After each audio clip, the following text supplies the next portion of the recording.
Cyber Shadow sets out to answer a very simple question.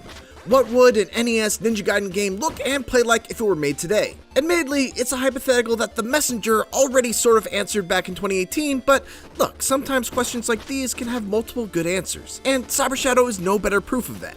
This retro-styled action platformer developed by Mechanical Head Studios and published by Shovel Knight developer Yacht Club Games is a truly great take on the 2D Ninja Gaiden formula. But more than that, it constantly evolves and brilliantly adds new gameplay and level design challenges with every new upgrade that it gives you. These upgrades continue to compound upon each other to the point that by the time you reach the end of Cyber Shadow's 7 to 8 hour adventure, it's more from a simple yet fun action platformer to an absolutely wild and occasionally brutally difficult one that surpasses its inspiration in every way.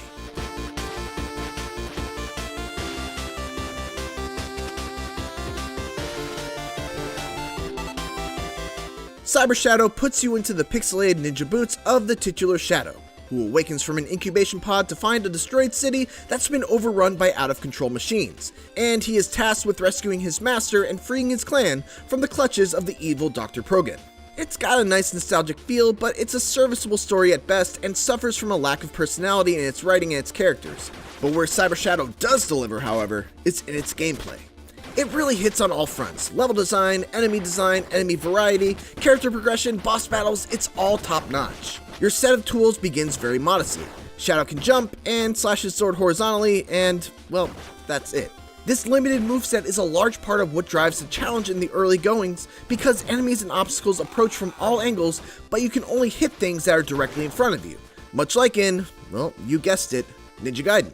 But this is a modern take on old school design, and it comes with modern assists to help smooth the hard edges just a little bit. Checkpoints not only give you a respawn point, but also restore your health when you step on them. If that's not enough, and usually it's not, you can also spend a currency called Essence to unlock permanent upgrades for that specific checkpoint that will either restore your magic or provide you with a power-up when you respawn from there. These power-ups are especially cool because they're almost always specifically designed to be especially useful in the upcoming section. For example, a shield that can block projectiles from the front that becomes available right before a particularly bullet hellish encounter. My absolute favorite of these power-ups though is the aptly named Swag Blade. This monster power-up tethers a saw blade to your character that can be manipulated through your momentum. It's a super fun and creative weapon to use, and I just wish that I was given more opportunity to use it other than just the 1 or 2 chapters that it's available in. Cyber Shadow really hits its stride just a little more than halfway through, once you gain the ability to sprint. It's at this point where it metamorphosizes from a Ninja Gaiden-esque larva state and becomes entirely its own beast. Sprinting gives you the ability to use a super fast dash slice that can go right through enemies and obstacles, sort of like the flying swallow technique of the 3D Ninja Gaiden games, allowing you to use it both as a devastating attack and a tool to reach new areas. It leads to awesome moments like this where you get to feel like a badass by flying through a level without ever touching the ground. All throughout Cyber Shadow's campaign, it never feels like it's running out of ideas, and I found myself uniquely challenged by each new chapter even as my abilities and strengths grew. A lot is thrown at you all at once, often while forcing you to deal with some other sort of environmental nightmare, like orbital laser beams, a creeping mass of insta-kill spikes, a rising elevator that threatens to squish you below insta-kill spikes, or security lasers that when tripped will activate extra enemy robots and turrets that will mercilessly hunt you down. So, needless to say, Cyber Shadow becomes quite difficult, but it's difficulty that always felt manageable once I learned the various quirks and nuances of the many enemies that patrol each chapter. There's just an incredible amount of variety in the enemy design, and it works hand in hand with both the level design and Shadow's upgrades to ensure that Cyber Shadow is consistently fresh and challenging. That being said, not all of the difficulty is what I would categorize as good difficulty. There are definitely instances where the checkpoints are spaced a little bit too far from each other, which can be the wrong kind of brutal. Naturally, any frustration I felt was eventually washed away by a much stronger feeling of triumph once I finally hit that next checkpoint, but there were definitely several moments in the latter half of the game where I was shocked at how long I had been playing in a single life without hitting a checkpoint or the end of the level.